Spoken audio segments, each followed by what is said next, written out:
शिल्पा शहर की पढ़ी लिखी और होशियार लड़की है, जिसकी शादी उसके पापा के सालों पुराने वादे की वजह से गांव के विकास से हो जाती है। शिल्पा की सास पुराने ख्यालों की होती है। अरे शहर की हो, इसका मतलब ये नहीं कि जो मन आए करोगी। घर के कुछ नियम है जो तुम्हें भी मानने पड़ेंगे। हाँ। मम्मी, मुझे रीति रिवाज से कोई दिक्कत नहीं है, पर ऐसे नियम जिनका कोई मतलब ना बने, वो तो गलत है। हाय, देखो तो। अरे घर आए एक दिन पूरा नहीं हुआ और सास से जुबान लड़ाना भी शुरू। नहीं हो, बहू हो, अपनी हद में रहना सीख लो। हाँ। इतने में विकास भी वहां आ जाता है। माँ, मुझे लगता है शिल्पा को घर रहने की जगह दुकान चलना चाहिए। इसकी नई चीजों की समझ और सोच हमारे बिजनेस के लिए बहुत अच्छी रहेगी। बेटे की बात सुनकर माँ को बहुत गुस्सा आ जाता है। अच्छा, अरे बीवी के आते ही तेरे तो सुर बदल गए। अगर ये दुकान जाने लगी तो गांव में क्या इज्जत रह जाएगी हमारी है? लोग क्या कहेंगे? ये कहीं नहीं जाएंगे बस। हाँ। माँ के आगे और कुछ बोले बिना विकास वहां से चला जाता है और सास शिल्पा को घर के कामों में लगा देती है। उसी रात विकास और शिल्पा साथ बैठकर बातें कर रहे होते हैं। मम्मी ऐसा क्यों सोचती हैं कि औरतें कुछ नहीं कर सकती, और उन्हें लोगों की इतनी चिंता क्यों है? पापा की डेथ के बाद माँ ने दुकान संभालने की कोशिश की थी, पर लोगों ने उल्टी सीधी बातें सुनाकर उनका आत्मविश्वास इतना गिरा दिया कि वो कुछ कर ही नहीं पाई और सोचने लगी कि शायद औरतें ये सब कर ही नहीं सकती। इसलिए उनसे भी नहीं हुआ। लोगों की यही तो दिक्कत है, उन्हें अपने से ज्यादा दूसरे की जिंदगी में स्वाद आता है। वैसे लोग जिनसे डरते हैं ना, उन्हें ही तोड़ने की कोशिश करते हैं। आप फिक्र मत करो, मम्मी की सोच बदलने का तरीका है मेरे पास। और अगले ही दिन से शिल्पा अपनी सास की सोच बदलने और लोग क्या कहेंगे के डर को खत्म करने की जद्दोजहद में जुट जाती है। मम्मी, आपको पता है, गीता बबीता, अरे जिनके ऊपर दंगल फिल्म भी बनी है, मैं फिल्म बिल में नहीं देखती। हाँ। वो हरियाणा की लड़कियां हैं। दोनों रेसलर हैं।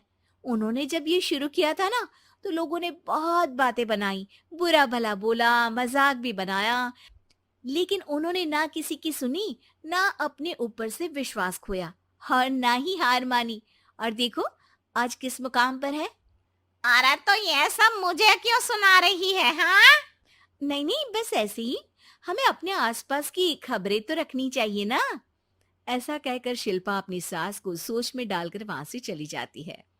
अब शिल्पा हर दिन दुनिया के अगेंस्ट अपनी हिम्मत से सक्सेसफुल बनने वाली लड़कियों की कहानी अपनी सास को सुनाने लगती है। इसी तरह कुछ समय बीत जाता है। और माँ, आजकल बहुत चुप चुप रहती हो, सब ठीक तो है ना? बस कुछ सोचती रहती हैं, इसीलिए ज्यादा बोल नहीं पाती। ऐसा क्यों हुआ माँ? कोई दिक्कत है क्या? अरे तेरी पत्नी ही दिक्कत है। है? मैंने क्या किया?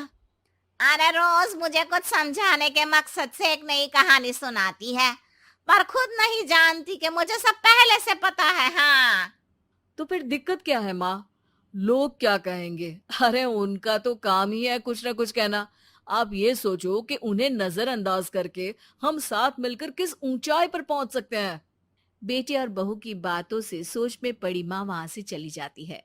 अगली सुबह सबसे पहले तैयार सास आवाज लगाकर बेटे और बहू को बुलाने लगती है। अरे कहाँ सोते पड़े हो दोनों? किसी को घर में कोई काम नहीं है क्या? हाँ।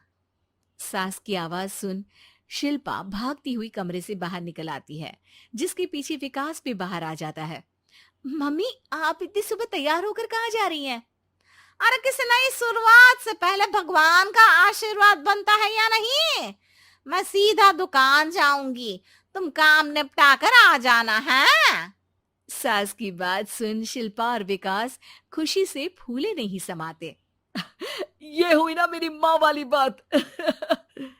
पूरा परिवार मिलकर दुकान पर काम करने लगता है, जिसमें विकास और उसकी माँ दुकान संभालते हैं, तो शिल्पा काम को ऑनलाइन डाल शहर और इंटरनेट का काम संभालने लगती है, जिसे देख गांव में लोगों के बीच गॉसिप शुरू होते देर नहीं लगती।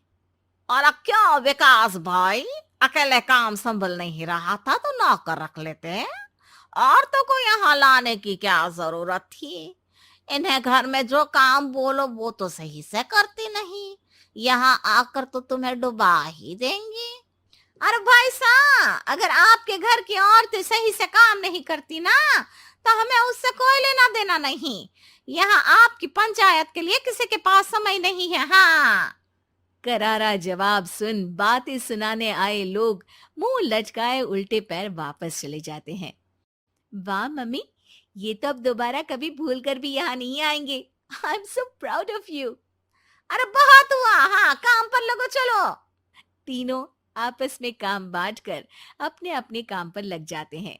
इसी तरह दिनों के साथ महीने बीतते हैं, जिसमें शिल्पा की पढ़ाई, विकास की मार्केट स्किल और सास की फाइनेंशियल मैनेजमेंट से उनकी दुकान बहुत अच्छा बड़ा बिजनेस बन जाता है, जो गांव के साथ साथ शहर में भी अच्छा खासा मशहूर हो जाता है। अरे सच ही कहते थे तुम दोनों, लोगों का तो काम ही होता है कहना। अब हमें सुनना है या नजरअंदाज करना है वो तो हमारे ऊपर है। हाँ, आपकी शुरुआत में गालियां और आसमान छूने पर तालियां, ऐसे लोगों का तो काम ही है पलटना। इनकी बातों से हमें कभी अपनी राह बदलनी नहीं चाहिए, बल्कि अगर बातें बन रही है तो समझ जाओ कि रास्ता सही है।